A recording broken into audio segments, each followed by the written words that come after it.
They threw a party for him.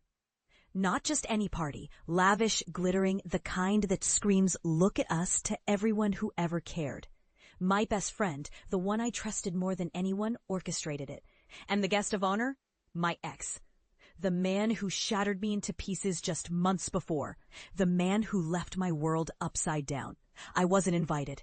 Not a single message, not a hint. Just silence. And the cruelest scab? All our mutual friends were there, laughing, celebrating the very person who had betrayed me.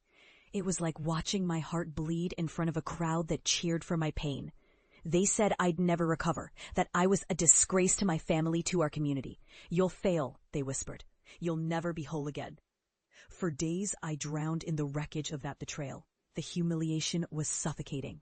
But then, something inside me snapped. Not in surrender, but in defiance. I refused to be the broken girl they saw. I refused to let their doubts become my reality. I turned my hurt into fire. Every morning before dawn, I laced up my sneakers and ran, not away from the pain, but through it. I pushed my body harder than I ever had, sculpting strength from sorrow.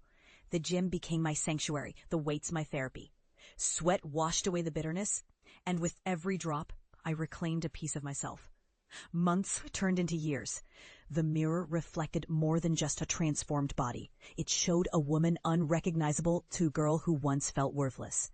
Confidence radiated from my core, unshakable and fierce.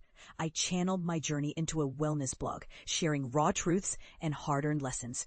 Slowly, a community grew. A tribe that celebrated resilience over rejection. Then came the day I returned. Not for vengeance, not for tears, but for quiet, undeniable triumph.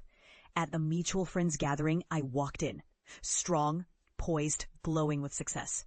Their eyes flickered with disbelief. The whispers started, but this time they weren't about my failure.